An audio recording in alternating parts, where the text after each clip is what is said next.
ઢાઢરના પૂરે ખેડૂતોના સપનાઓ ડૂબાડ્યા. 10 ગામોમાં 600 વીઘા પાક બરબાદ. વળતરની માંગ ઉગ્ર.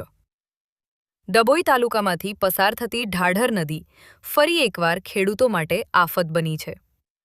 દેવ ડેમમાંથી છોડાયેલા પાણી બાદ નદી બે કાંઠે વહેતા કિનારાના ગામોમાં પૂરની સ્થિતિ સર્જાઈ હતી. હવે પાણી ઓસરતા ખેતરોમાં ઊભા પાકની વિનાશલીલા સામે આવી છે. અંદાજે 500 થી 600 વીઘામાં મરચી, કપાસ અને શાકભાજી સહિતના પાક સંપૂર્ણપણે નિષ્ફળ જતા ખેડૂતોને ભારે આર્થિક ફટકો પડ્યો છે. ડભોઈ તાલુકાના ગોજાલી, કરાલી, કરાલીપુરા, ઢોલાર, કડોદરા, અદલાપુરા, વાયકપુર, ભીલાપુરી, અંબાવ અને બનૈયા સહિત 10 થી વધુ ગામોમાં ઢાઢર નદીના પૂરના પાણી ખેતરોમાં ફરી વળ્યા હતા. પાણી ઓસર્યા બાદ ખેતરોમાં માત્ર બરબાદ થયેલા પાકના દ્રશ્યો જ જોવા મળી રહ્યા છે.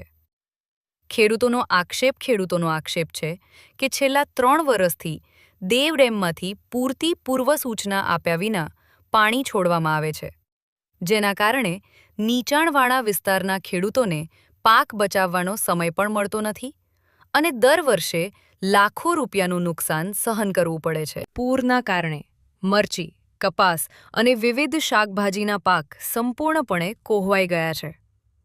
મહિનાઓની મહેનત અને ખર્ચ બાદ હવે ખેડૂતોના હાથમાં માત્ર નિરાશા જ બચી છે. પીડિત ખેડૂતો સરકાર સમક્ષ માંગ કરી રહ્યા છે કે અસરગ્રસ્ત તમામ ગામોમાં તાત્કાલિક વિશેષ સર્વે હાથ ધરી પાક નુકસાનીનું યોગ્ય મૂલ્યાંકન કરવામાં આવે અને વહેલામાં વહેલી તકે પૂરતું વળતર ચૂકવવામાં આવે.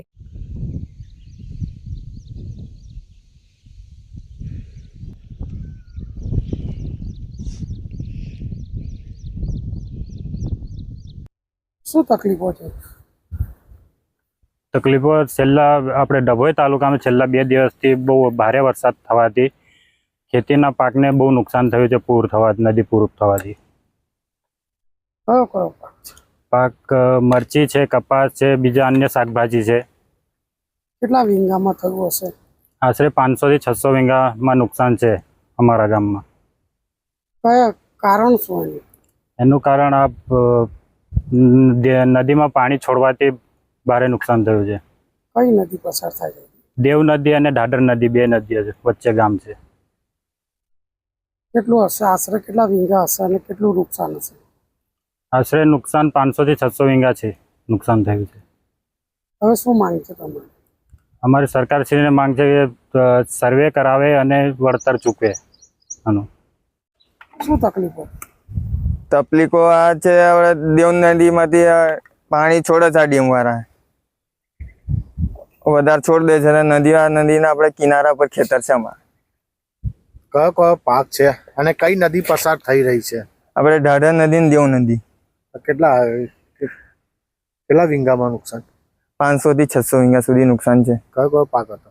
મરચી છે, કપાસ છે, શાકભાજી છે. તો તમારી માંગ શું હતી? અમારી માંગ આ જ છે કે આપણે સરકારને વહેલી તકે આ વળતર ચૂકવ્યા.